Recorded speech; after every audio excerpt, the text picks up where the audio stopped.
പ്രതിഷ്ഠകളിലൊന്നാണ് തിരുവനന്തപുരം ജില്ലയിലെ കിഴക്കേക്കോട്ടയിൽ സ്ഥിതി ചെയ്യുന്ന ശ്രീ ലക്ഷ്മി വരാഹമൂർത്തി ക്ഷേത്രത്തിലേത്.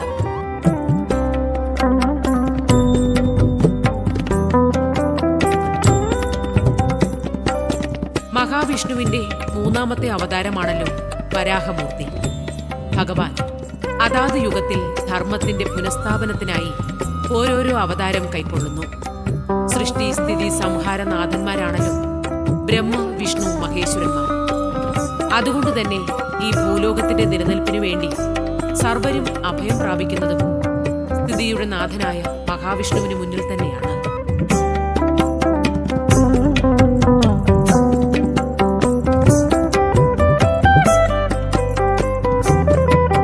ഹിന്ദു പുരാണങ്ങളിലെ പല കഥകളിലും നാം വായിച്ചിട്ടുള്ളതാണല്ലോ, ഓരോ യുഗങ്ങളിലും ത്രിലോകങ്ങളുടെ നിലനിൽപ്പിന് ഭീഷണിയാവുന്ന പല പ്രതിസന്ധി ഘട്ടങ്ങളിലും വിഷ്ണുവിന്റെ മുന്നിലേക്ക് സർവ്വദേവാദിദേവന്മാരും വന്നണയുന്നത്.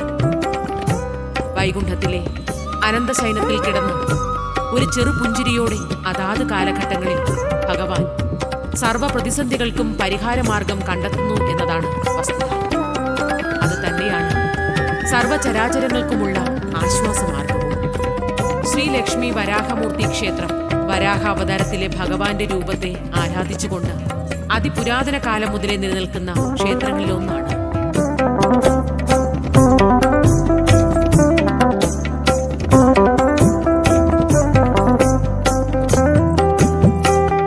ഇവിടെ ഭഗവാന്റെ ഇടതുവശത്ത് ലക്ഷ്മി ദേവിയും ചേർന്നിരിക്കുന്ന ഇന്ത്യയിലെ തന്നെ അപൂർവമായ പ്രതിഷ്ഠാ സങ്കല്പങ്ങളിലൊന്നാണ്. അതുകൊണ്ട് തന്നെ ഈ ക്ഷേത്ര ദർശനം അതിസവിശേഷതകൾ നിറഞ്ഞ അനുഭവമാണ് നൽകുന്നതെന്നാണ് ഭക്തജനങ്ങളുടെ അഭിപ്രായം. ലക്ഷ്മി ദേവിയുമായി ചേർന്നിരിക്കുന്ന ഭഗവാൻ രൗദ്രഭാവം വെടിഞ്ഞ് സദാ മംഗളരൂപിയായി കാണപ്പെടുന്നുവെന്നതാണ് ഈ ക്ഷേത്രത്തിന്റെ പ്രത്യേകത.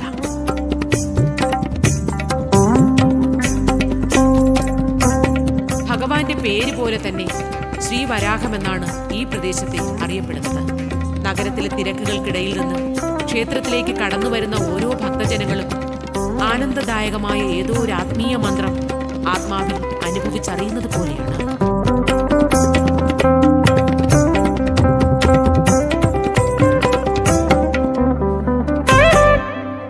ഉള്ളിലെ നൊമ്പരങ്ങളിലേക്കും ഏകാന്തതകളിലേക്കും മൗനങ്ങളിലേക്കുമൊക്കെ ഒരു കുളിർക്കാറ്റ് വീശുന്നത് പോലെ.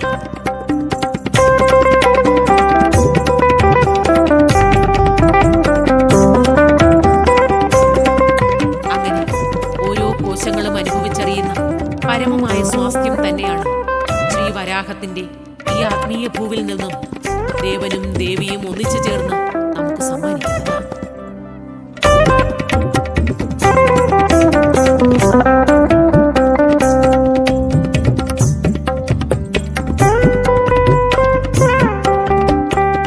പടിഞ്ഞാറ് ദർശനമായി അത്ര വലുതല്ലാത്ത വളപ്പിൽ ചുറ്റുമതിലിനുള്ളിലാണ് ശ്രീവരാഹ ക്ഷേത്രം സ്ഥിതി ചെയ്യുന്നത്. പ്രവേശനത്തിന് വടക്കും പടിഞ്ഞാറും കിഴക്കുമായി 3 നടകളുണ്ട്. വടക്കും കിഴക്കുമുള്ള നടകൾ 2 തട്ടുകളുള്ള ചെറു ഗോപുരങ്ങളും ഉള്ളിൽ ചെറിയ 3 തൂണുകൾ താങ്ങി നിർത്തുന്ന സമുച്ചയമായി കയറി ചെല്ലാൻ പടികൾ ഉൾപ്പെടെ ഒരേ രീതിയിൽ പണിയിച്ചിട്ടുള്ളതാണ്. പടിഞ്ഞാറേ നട കുളത്തിലേക്കാണ് തുറക്കുന്നത്. തെക്കുവശത്ത് ഒരു നടയുണ്ടെങ്കിലും അത് സ്ഥിരമായി അടച്ചിരിക്കുന്നു. വൃക്ഷച്ചുവട്ടിലും മറ്റുമുള്ള നാഗത്തറകളിൽ സർപ്പശില്പങ്ങളുടെ എണ്ണം വളരെ കൂടുതലാണ്. നാഗങ്ങൾക്കൊപ്പം വിവിധ ഭാവങ്ങളിലുള്ള ഉണ്ണികൃഷ്ണന്മാരെയും കാണാം.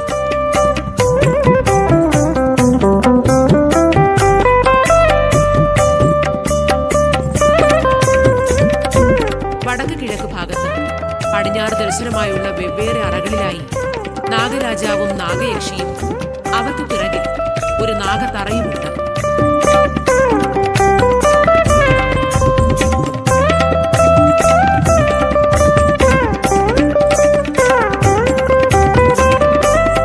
അനേകം തൂണുകളുള്ള ഉയരം കൂടിയ ആനക്കൊട്ടിൽ ദേവസ്വം ബോർഡിന്റെ നിർമ്മിതിയാണ്. ഇതിന്റെ മേൽക്കൂരയിലെ ഒരു വിടവിലൂടെ കൊടിമരം ഉയർന്നു നിൽക്കുന്നു. കൊടിമരത്തിന് മുകളിൽ ഗരുഡനുണ്ട്. മുമ്പ് ചെമ്പ് പൊതിഞ്ഞിരുന്നത് ഏതാനും വർഷം മുമ്പ് സ്വർണ്ണ കൊടിമരമായി.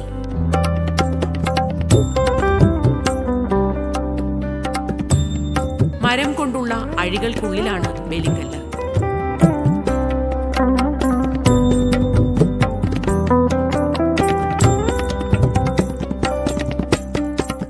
മേഞ്ഞ മേൽക്കൂരയോടുകൂടിയ നമസ്കാര മണ്ഡപത്തിലെ 4 കൽത്തൂണുകളിൽ മറ്റ് ക്ഷേത്രങ്ങളിൽ കാണുന്നത് പോലുള്ള അലങ്കാര പണികളൊന്നും തന്നെയില്ല. മച്ചിൽ മരത്തിന്റെ ചതുരക്കളങ്ങളിൽ അഷ്ടദിക്പാലകരുടെയും നടുക്ക് ബ്രഹ്മാവിന്റെയും രൂപങ്ങൾ കൊത്തിവെച്ചിട്ടുണ്ട്. ലക്ഷണമൊത്ത അരയന്നത്തിനുമേലാണ് ബ്രഹ്മാവ് ഇരിക്കുന്നത് എന്നതാണ് ഒരു പ്രത്യേകത. കരിങ്കലിലുള്ള 2 വലിയ ദ്വാരപാലകർ കാവൽ നിൽക്കുന്ന ഒറ്റ അറയുള്ള ശ്രീകോവിലേക്ക് 3 പടികൾ കയറി ചെല്ലണം.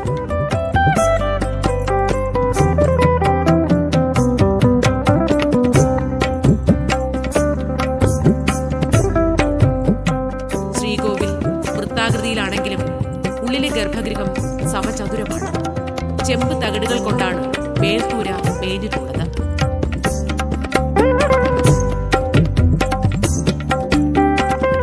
കല്ലിൽ കൊത്തിയ വരാഹമൂർത്തിയുടെ വിഗ്രഹത്തിന് ചെറിയ തേറ്റുകളോട് കൂടിയ പന്നിയുടെ മുഖവും മനുഷ്യന്റെ ശരീരവുമാണ്. ഇടത്തെ മടിയിൽ ശ്രീദേവി അഥവാ ലക്ഷ്മി ദേവി ഇരിക്കുന്നു. അതുകൊണ്ട് ശ്രീവരാഹത്തിന്റെ ഒറ്റ പ്രതിമയാണത്.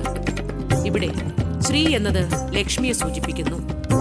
പഴയ രചനകളിൽ ദേവനെ വരാഹമൂർത്തി എന്നും ക്ഷേത്രകുളത്തിനെ വരാഹ തീർത്ഥമെന്നുമാണ് പരാമർശിച്ചിട്ടുള്ളത്. ദേവിയെക്കുറിച്ചുള്ള സൂചനകളില്ലായിരുന്നു. കാലം കടന്നുപോകെ ആ കുറവും പരിഹരിക്കപ്പെട്ടു.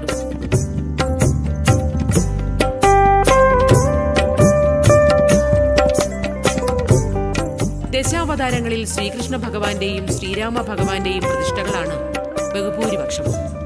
വരാഹ പ്രതിഷ്ഠകൾ വളരെ കുറവാണ്. ഐശ്വര്യദേവതയായ ശ്രീദേവിയോടൊപ്പമുള്ള പ്രതിഷ്ഠകൾ തീരെ ദുർലഭവും. ശ്രീദേവിയുടെ സാന്നിധ്യം ദേവനെ ശാന്തരൂപനാക്കുന്നു. കോപപ്രകൃതി കൈക്കൊള്ളുന്ന വ്യാഴാഴ്ചകളിൽ ഒഴിച്ച് മറ്റെല്ലാ ദിവസങ്ങളിലും ഈ രീതിയിലാണ് അദ്ദേഹത്തെ പൂജിക്കാറുള്ളത്.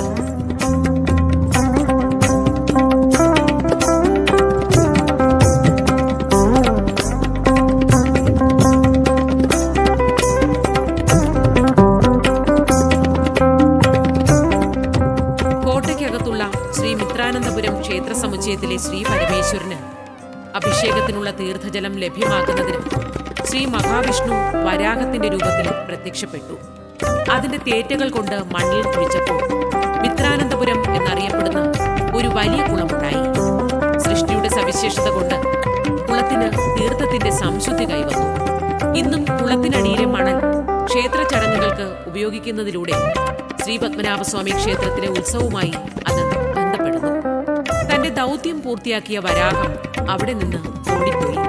പിൽക്കാലത്ത് ശ്രീവരാഹം ക്ഷേത്രമായി തീർന്ന സ്ഥലത്ത് താവളമുറപ്പിച്ചു.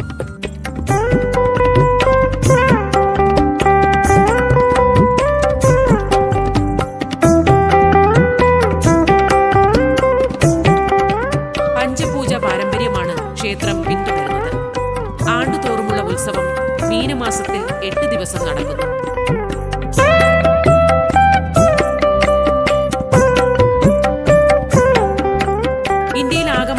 വിഷ്ണു ക്ഷേത്രങ്ങളിലെ അപൂർവം ചിലതൊഴിച്ച് പുണ്യദിനമായ വൈകുണ്ഠ ഏകാദശിക്ക് വെള്ളിയിലുള്ള ശ്രീവരാഹ വിഗ്രഹം പുറത്തു കൊണ്ടുവന്ന് നമസ്കാര മണ്ഡപത്തിൽ മനോഹരമായി അലങ്കരിച്ച ഒരു തൊട്ടിലിൽ വച്ച് പൂജിക്കുന്നു. ഈ ഒരു അവസരത്തിൽ മാത്രമാണ് പൊതുജനങ്ങൾക്ക് നേരിട്ട് പൂജിക്കാനുള്ള അവസരം ലഭിക്കുന്നത്.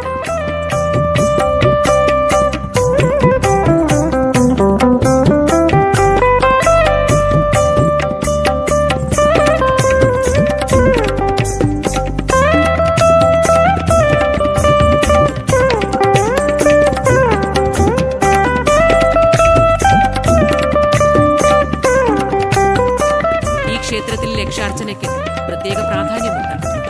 പൂജാരിമാർ ഗർഭഗൃഹത്തിനുള്ളിലിരുന്ന് പ്രധാന വിഗ്രഹത്തിന് നേരിട്ട് അർച്ചന നടത്തുന്നു. തീർച്ചയായും ഇതൊരു അപൂർവത തന്നെയാണ്. ശ്രീവരാഹ തീർത്ഥമെന്നറിയപ്പെടുന്ന വിശാലമായ ക്ഷേത്രകുളമാണ് ശ്രീവരാഹത്തിന്റെ ഏറ്റവും വലിയ പ്രത്യേകത. ജില്ലയിലെ തന്നെ ഏറ്റവും വലിയ ക്ഷേത്രകുളം എന്നത് ഈ പ്രദേശത്തെയാകെ കുളിർമയുള്ളതാക്കുന്നു. പരമ്പരാഗതമായി ഈ ആവാസ വ്യവസ്ഥയുടെ ശ്രുതിയും താളവും നിലനിർത്തുന്ന ക്ഷേത്രകുളത്തിന് മറുകരയിൽ ഒരു ഗണപതി ക്ഷേത്രമുണ്ട്. ഈ ക്ഷേത്രം ശ്രീവരാഹ ക്ഷേത്രവുമായി ബന്ധപ്പെട്ടാണ് കിടക്കുന്നത്.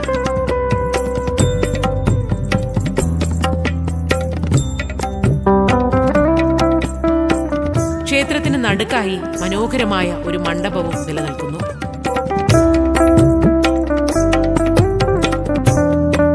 ക്ഷേത്ര ദർശനം കഴിഞ്ഞുള്ള സായാഹ്നങ്ങൾ ഭക്തജനങ്ങൾക്ക് ക്ഷേത്ര സംഗീതം കേട്ടുകൊണ്ട് ഈ കുളക്കരയിൽ ചെലവഴിക്കുന്ന സമയങ്ങൾ സൗഭാഗ്യം നിറഞ്ഞതാക്കുന്നു.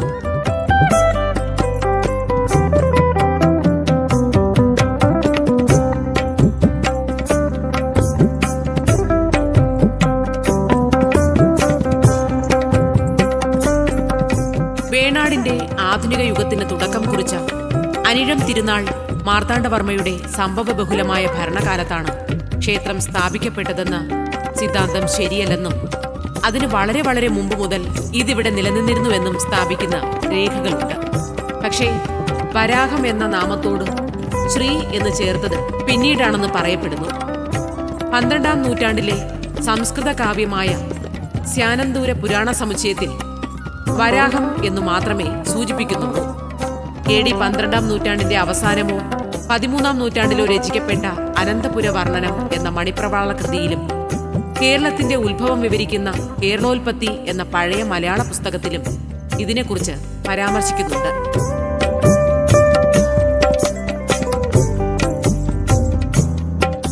അങ്ങനെ അപൂർവങ്ങളിൽ അപൂർവങ്ങളായ ശ്രീ ലക്ഷ്മി വരാഹമൂർത്തി ക്ഷേത്ര ദർശനം ആത്മാവിൽ ശാന്തിയുടെ സങ്കീർത്തനം നിറയ്ക്കുമ്പോൾ ഭഗവാന്റെ അവതാര രൂപങ്ങളിലൂടെ ആത്മാവ് സഞ്ചരിച്ചുകൊണ്ടിരിക്കുന്ന ആനന്ദലഹരിയിലേക്ക് ദീപപൂജകൾ നിറയുകയായി.